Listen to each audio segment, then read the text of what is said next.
So good morning everyone. 5 AM series में आप सभी का स्वागत है। सो डिस्कस करते हैं आज के जो टॉपिक्स हैं, काफ़ी सारे और इम्पॉर्टेंट जो टॉपिक्स हैं। So let's see the first topic is about ये जो कि डाउन टू अर्थ से रिलेटेड है।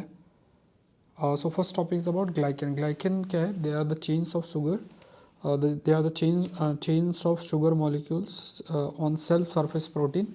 सेल सरफेस मतलब जैसे जैसे हर एक लिविंग सिस्टम है वो सेल का बना है, ठीक है। और उसके ऊपर जो प्रोटीन प्रेजेंट है, सेल के सरफेस पे जो प्रोटीन प्रेजेंट है ना। और इसी से रिलेटेड जो वायरस है, they can interact with this protein, जैसे कोरोना वायरस के केस में भी था। So glycan are chain of sugar molecule on the cell surface protein that can act on the as a binding site for some viruses. मतलब cell के ऊपर ये protein है एंड इसी से अट्रैक्ट होके या इसी से बाइंड होके कुछ वायरस जो हैं वो सेल को इन्फेक्ट करते हैं। कुछ वायरस जैसे H5N1 infect host mainly with sialic acid which contains glycan receptor present in the birds. तो वायरस है जैसे कि H5N1 है, दे कैन इन्फेक्ट जो होस्ट को इन्फेक्ट करते हैं मेनली कैसे? With sialic acid. जो सियालिक एसिड उनका प्रेजेंट है विच कंटेन्स ग्लाइकन रिसेप्टर, जो बर्ड्स में प्रेजेंट है। इट मीन्स व्हाट कि जो वायरस है ना, जो वायरस है जैसे H5N1 जो कि मेनली बर्ड्स को अफेक्ट करता है, ये कैसे जो मतलब जो होस्ट है उसको कैसे इन्फेक्ट करना है? सियालिक एसिड से विच कंटेन ग्लाइकल रिसेप्टर्स जो बर्ड्स में प्रेजेंट है। तो ये ग्लाइकल रिसेप्टर के माध्यम से जो H5N1 है वो बर्ड को इन्फेक्ट कर लेता है। तो ये दोनों स्टेटमेंट यहाँ पे सही है, ठीक है। बट अब देखो इसमें वेदर मतलब इसमें whether it's a correct explanation और नॉट। तो यहाँ पे आंसर ए भी हो सकता है, बी भी हो सकता है। It's not the correct explanation because if it has to be the correct explanation तो ग्लाइकेन के कंटेक्स्ट में पॉइंट्स जो है वो होने चाहिए। तो इसका आंसर जो है बी आपका होना चाहिए। With reference to the provision on vacation of seat, consider the following statement. If the member is elected to both the houses of the parliament, then the seats of Lok Sabha shall vacate within 15 days. अगर मान लो कि कोई person है, if the member is elected both the houses of the parliament, then the Lok Sabha fall vacate within 15 days. 15 दिन बाद वो vacate हो जाती है. If a person becomes both the member of the parliament and state legislation, then the seats in the parliament become vacant if not resigned from the state legislature within 14 days. Like state legislature 14 days में नहीं किया तो that parliament seat will be vacant. If the sitting member is elected to other house, अगर कोई भी sitting member है वो दूसरे हाउस में elect हो जाता है, seat of the first house fall vacant. If the member is absent for all the meeting for 2 or more month without permission, the seats fall vacant. अगर बिना परमिशन के 2 या उससे ज़्यादा मंथ तक कोई पर्सन जो है एबसेंट होता है तो in that case also seat falls vacant. तो अब आपसे करेक्ट जो है वो पूछा है। तो यहाँ पे स्टेटमेंट 1 जो है we can say it's incorrect, ठीक है। So if the elected member if elected to both the houses intimate the choice within 10 days or else in the Rajya Sabha seat fall vacant, ठीक है। तो मतलब अगर दोनों हाउसेस में हैं तो आपको 10 दिन के अंदर अपना चॉइस बताना, या फिर अगर नहीं ऐसा करते तो राज्यसभा सीट वैकेंट हो जाएगी। तो ये पहला स्टेटमेंट आपका गलत हो जाता है। अगर sitting member is elected to other house, seat in the first house fall vacant, ये भी है। If the elected to 2 seats, अगर 2 सीट्स के लिए both the seats become vacant if not exercise option for 1, ठीक है। मतलब ये अलग अलग कंसिड्रेशन है। अगर मान लो कि सीटिंग मेंबर है, अगर वो दूसरे हाउस के लिए इलेक्ट हो जाता है तो seat in the first house fall vacant, मतलब अगर इन्फॉर्म नहीं किया तो जैसा ऑलरेडी जो इसमें वो वैकेंट हो जाएगी। If the elected to 2 seats, अगर 2 सीट्स के लिए है तो both the seats become vacant if not exercise option for 1। If the person become both a member of the parliament and state legislature, the seat in the parliament become vacant if not resigned from the state legislature within 14 days तक अगर resign नहीं किया, मतलब state legislature का भी हो गया, parliament में भी इलेक्ट हो गए, इन्फॉर्म नहीं किया, तो इन दैट केस है ना, इन that case the seat in the parliament वो वैकेंट हो जाती है। तो यहाँ पे अगर इफ विल सी तो जितने भी हैं तो यहाँ पे तीनों, बाकी सेकंड थर्ड फोर्थ सही है। तो आंसर इसका सी है। ये थोड़ा सा पॉइंट्स है, थोड़ा ध्यान रखना है। If subject to any disqualification specified in the Constitution or Representation of People Act or on the ground of defection under the 10th schedule, तो एंटी डिफेक्शन लॉ अगर कुछ लागू होता है तो उस केस में वैकेंट करना पड़ सकता है, मतलब हट सकता है कोई इंडिविजुअल। रेजिग्नेशन से हो सकता है, एब्सेंस से हो सकता है, इफ़ है ना, if for like 60 days without permission, तो उस केस में भी हो सकता है। तो ये है, ये पॉइंट्स आपको ध्यान में रखना। तो 3 है। Nachiyar Thirumboji is a collection of 143 verses 143 verses written by the poetess Andal revered saint जो है वेस्टर्नाइट ट्रेडिशन हिंदुइज्म में। ये बेसिकली किस क्लासिकल लैंग्वेज से बिलोंग आपका जो है वो करते हैं, तो तमिल से है ये, तो इम्पॉर्टेंट है। एंड कई चीज़ में the work is a part of Divya, ये जो इनका कार्य है it's a part of Divya Prabandham, ये ध्यान में रखना, दैट इज़ दिव्य प्रबंधम, इसका ये हिस्सा है। तो ये ध्यान में रखना है, ठीक है। तो यहाँ आंसर तमिल है। With reference to the passage of supplementary grant जो लोकसभा के अंदर दिया जाता है, तो इसमें सप्लीमेंट्री ग्रांट जो है रेगुलेट होता है by the same procedure which is applicable in the case of regular budget. पहला पॉइंट है कि जो सेम प्रोसीजर होता है, जैसे मान लो कि बजट है, बजट में आपके पास सेपरेट जो है अप्रोप्रिएशन एक्ट जो है पास होने के बाद जो पैसा है वो जो डिमांड फॉर ग्रांट, मतलब जो अलग अलग मिनिस्ट्रीज अपना पैसा का डिमांड रखते हैं वो अप्रूव होता है डिफरेंट अप्रोप्रिएशन एक्ट के माध्यम से। तो article 115 pertains to supplementary additional और एक्सेस ग्रांट। तो ये आप याद रखना कि संविधान का जो आर्टिकल 115 है उसमें ये चीज़ मेंशन्ड है, इट्स रिलेटेड टू सप्लीमेंट्री है, एडिशनल या एक्सेस ग्रांट की जरूरत है, जो ग्रांट आपको बजट से मिले उससे ज़्यादा की जब जरूरत होती है। तो ये तो गलत हो गया।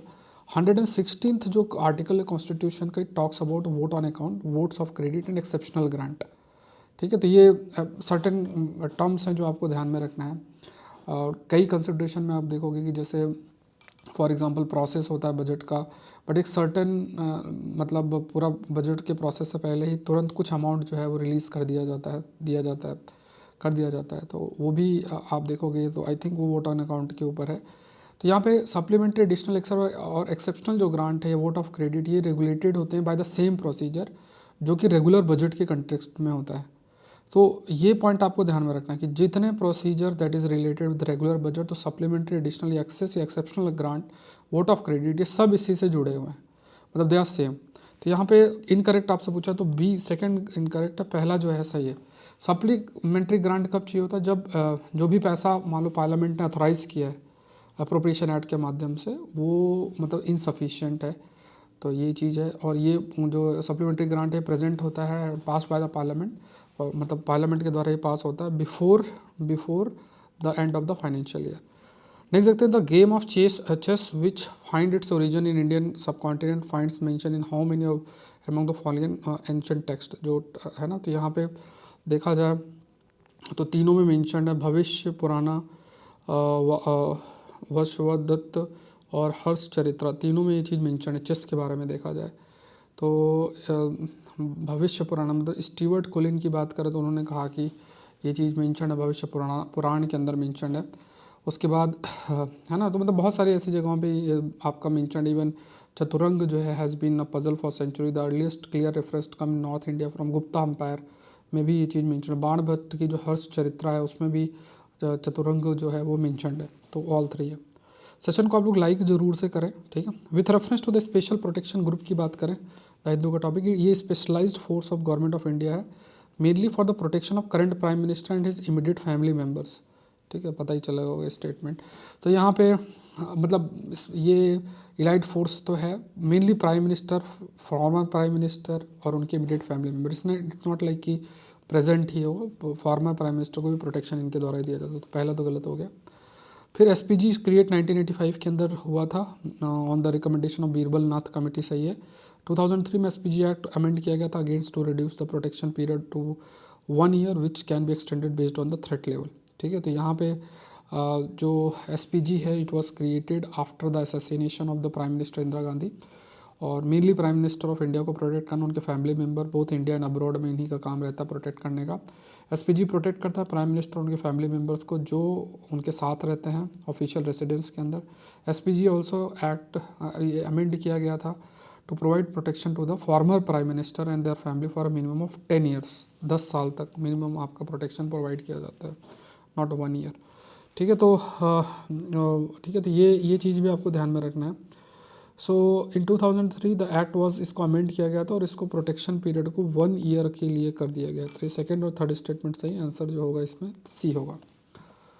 नेक्स्ट देखते हैं, consider the following statement in the context of president power to declare schedule cast.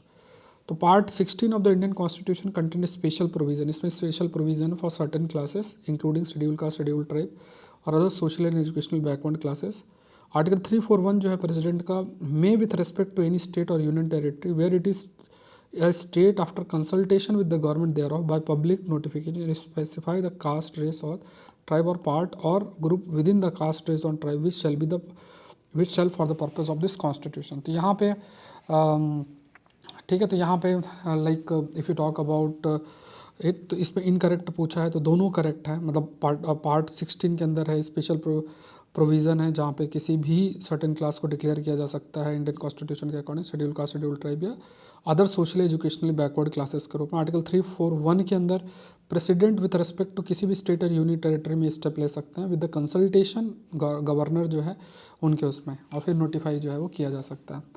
इसमें ये भी चीज़ आपको ध्यान में रखना है, ये तो प्रेसिडेंट में with respect to any state, तो यहाँ पे प्रेसिडेंट शब्द, कई बार गवर्नर शब्द मेंशन कर देते हैं तो प्रेसिडेंट ही वो करते हैं। पार्लियामेंट में भी ऑल्सो इंक्लूड इन और exclude from the list of schedule cast specified ना, तो मतलब पार्लियामेंट के लॉ के माध्यम से किसी को इंक्लूड या एक्सक्लूड किया जा सकता है। फिर इसमें no person who practice a religion other than Hindu, Sikhs, Buddhist religion shall be deem to be a member of schedule caste, ये भी मेंशन आर्टिकल 341 के अंदर। ठीक है, तो ये ध्यान में रखना था। आंसर इसमें मतलब इनकरेक्ट पूछा है तो नाइदर 1 नॉट 2।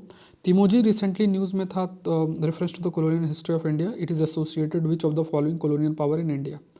तिमोजी की इसमें बात किया तो ये it is related with Portuguese colony.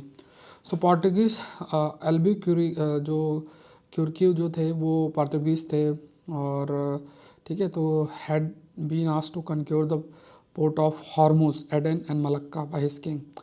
फिर उसने जो है एक परमानेंट बेस गोवा में बना लिया, then under the sultan of Bijapur, है ना, तो उसके लिए जो भी मतलब गोवा में बना के उनका जो एम था कि they wanted to conquer east like maritime trade route of the east, तो उसके लिए आसानी होती।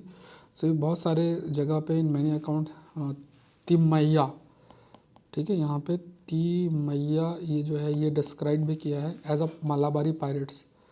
फिर गोवा को कनक्योर किया गया, एल्बुक्यूर्क जो decision of conquering Goa came on the advice of one Timoji और Timayya on whose motivation as well as identity some debate exist. तो तिमैया जो है, ठीक है, तो ये मालाबारी पायरेट के रूप में कंसिडर करता था और उसी ने जो है सजेस्ट किया था कि कनक्योर करना चाहिए, और ये एल्बुक्यूर्क के साथ ही लड़ा था और फिर जो है कनक्योर हुआ था। ठीक है, तो ये पॉइंट्स कुछ हिस्टोरिकल कंटेक्स्ट में टाइम्स ऑफ इंडिया में न्यूज़ में था तो ध्यान में रखना है। तो ये चीज़ें हैं, और मैं आपको बता देता हूँ कि जो आपका क्रैश कोर्स है, कल दूसरी क्लास मैंने शेड्यूल कर दी है, 2 मैपिंग की क्लास हो गई है, बहुत अल्टीमेट तरीके से क्लासेस, मतलब इसमें जो मैं आपके लिए कर रहा हूँ, जैसे ये पूरा है आपका इस टाइप से मैपिंग की क्लासेस हो रही हैं, तो इससे मैंने माउंटेन्स सारे ख़त्म कर दिए हैं, और इसमें जितने भी लेक्चर्स आएंगे इसमें आपका पूरा इंडियन ज्योग्राफी कंप्लीट हो जाएगी, बहुत अच्छे तरीके से आप रिवाइज कर पाएंगे। क्रैश कोर्स है, इस क्रैश कोर्स के अंदर हम लोग सब कुछ स्टैटिक का कवर करेंगे जो आपको प्रीलिम्स के लिए कवर करना है, प्लस जो आपका 2 ईयर्स का करंट अफेयर्स है। देखो बुक सीरीज़ में मुझे कुछ जो आप लोग के पॉइंट्स मिले हैं मैं उसको कंसीडर भी कर रहा हूँ। देखो मैं आपको बता देता हूँ, लेक्सिकॉन मैंने पूरी कंप्लीट कर दी है, गवर्नेंस इन इंडिया की बुक थोड़ी सी बची हुई है, उसके बाद टीएमएच की बुक हल्की सी बची हुई है, ये 3 बुक्स मेजर आपकी हो चुकी है। जीसी लियोंग का पार्ट 2 मैंने पूरा कंप्लीट कर दिया है। अब आप लोग नहीं समझने को तैयार हो तो फिर मैं नहीं कह सकता, जीसी लियोंग पूरा का पूरा पार्ट 2 जो आपको प्रीलिम्स के लिए पढ़ना है वो है।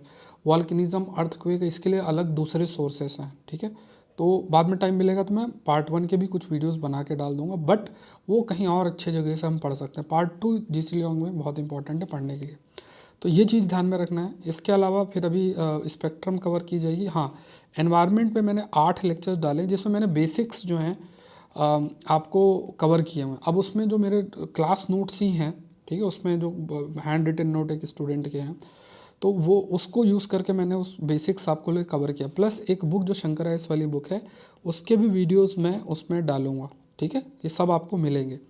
उसके बाद स्पेक्ट्रम के वीडियोस भी आएंगे और लेक्सिकॉन के इसका लक्ष्मीकांत के वीडियोस भी आपको जो मिल रहा है। तो अभी काफ़ी सारे हो गए, मुझे लग रहा है मोर देन 50-55 वीडियोस आ गए। प्लीज़ आप उनको कंप्लीट करो, जो हो चुका है उसको करो। लेक्सिकॉन में 250 नंबर आपका कवर हो रहा है, ठीक है, गवर्नेंस इन इंडिया और ये सब में भी देखोगे काफ़ी सारा कंटेंट आ जाता है, तो रिकॉर्ड करके सारी जो वीडियोज़ में आपको मिल रहा है। क्रैश कोर्स मिस नहीं करना, मैंने आपको बताया 50% ऑफ रहेगा, और कोड आप याद रखो दैट इज़ UPSC 25, इससे अमाउंट आपका 50% रिड्यूस हो जाएगा।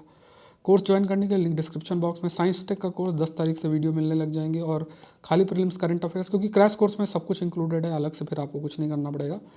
इसका भी 15 तारीख से शुरू हो जाएगा। और ज्वाइन करने के लिए लिंक डिस्क्रिप्शन बॉक्स में है, saurabh-pandey-upsc.com पे जा सकते हैं, वहाँ पे ऑल कोर्सेस में क्लिक करके ज्वाइन कर सकते हैं। Download Saurabh Pandey CSE app, उसके माध्यम से भी आप ज्वाइन जो है वो कर सकते हैं। कोई क्वेरी है तो नंबर याद रखना, इस पर आप मैसेज कर सकते हैं 9057921649। मिलता है नेक्स्ट सेशन में। Thank you everyone, thank you.